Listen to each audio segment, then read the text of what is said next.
finding that sense of vision of what to do with your life, it's interesting. We've never had more freedom than we do right now, and we've never had more difficulty deciding what to do with it. Um, because there's an enormous amount of conflicting energy in the world right now. And it's not a stable place, and it's not the kind of place where you just can expect that you're going to be able to make a living. And our expectations of how we're going to make a living and how we're going to interact with the world and what we're going to do with our life is way different than it used to be. It's a very, very unstable environment. So the first step in finding a vision for your life is to recognize that your vision is going to flow directly out of your own character and nature. The important thing is to discover in yourself what you are, who you are, what you're about, what you care about, what matters to you. These are all indicative of who you are. So when I say that question, know who you are, I'm not referring to it philosophically. This is not some kind of abstract principle that you get a picture of, that this is what I am, and I would describe myself as the great white light, or a spiritual being having a human experience, or the great emptiness. It's far more visceral. It's far more practical than that. Um, what do you like when you do something? What is that peculiar quality that it has that makes the way you do it different the way somebody else does it? The reality is that who you are is something that's happening all the time. You become aware of it. You don't actually do it. You don't become who you are. You don't actually gain a purpose.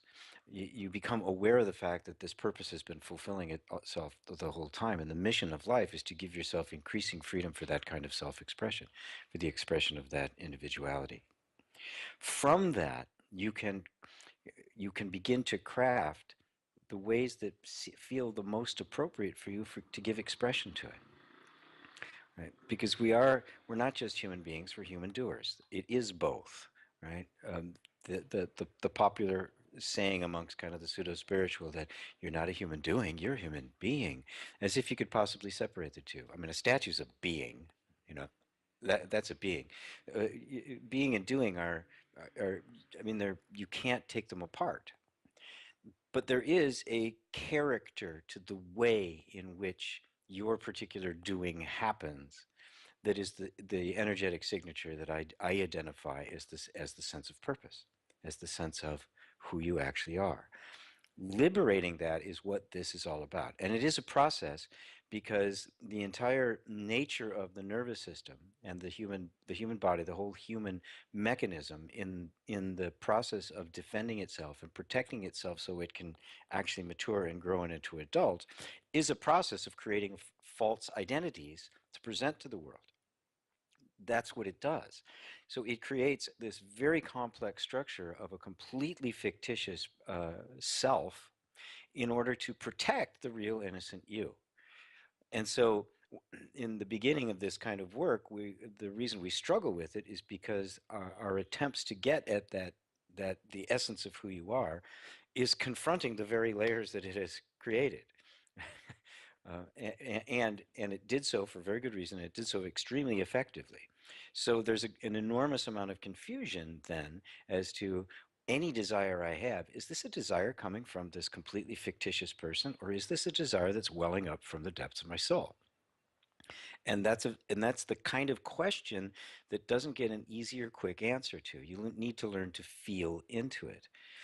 You can also, there's some reason that you can apply to it. If you can kind of see a consistency in the things that you're attracted to, and that those things that you're attracted to aren't directly related to your survival and safety, you're probably on the track to something that's far more related to who you are.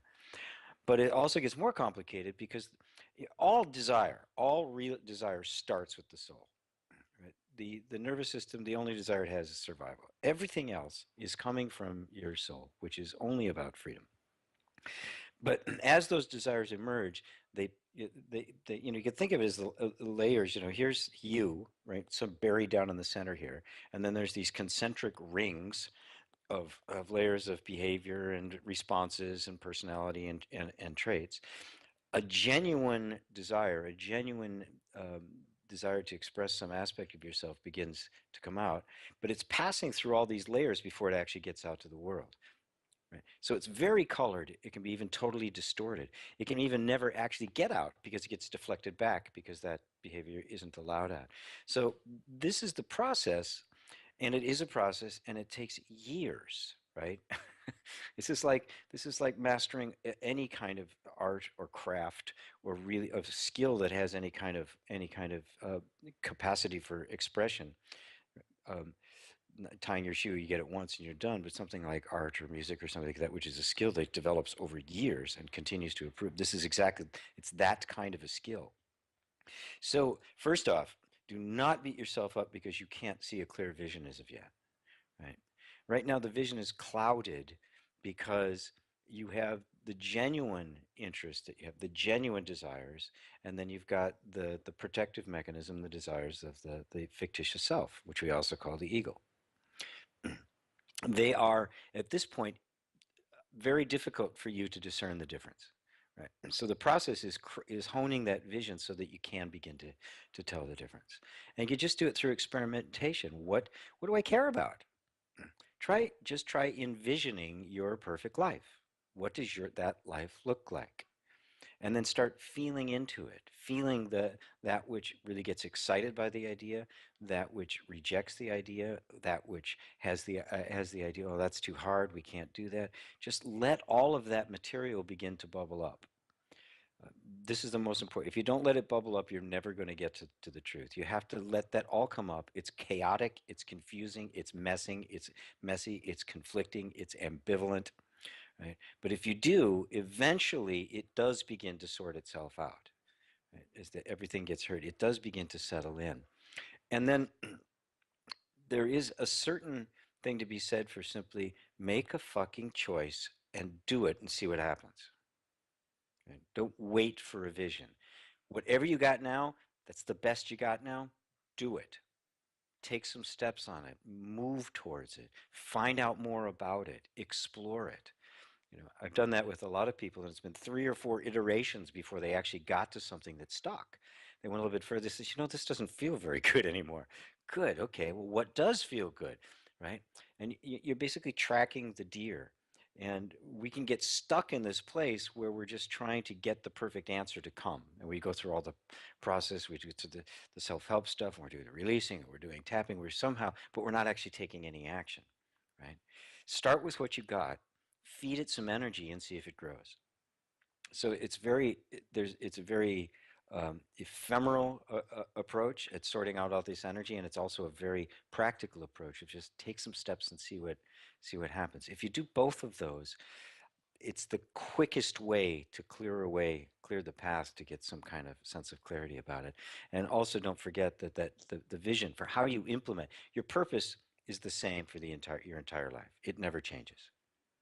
But your mission, the thing that you do to express it, can change all the time, right? You do something for a bit and go, this isn't me anymore. I'm going to do something else, even though for a while it was you, right? It was the highest expression of you, but this is not static. This is not going to stay the same. It is going to change, uh, but you don't change.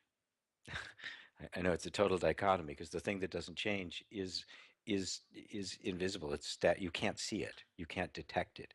You can only see the effect it has on everything else. Because no matter what you're doing and how it changes over time, there's still going to be a signature behind it. There's going to be a way in which you do it that will be consistent throughout your entire life.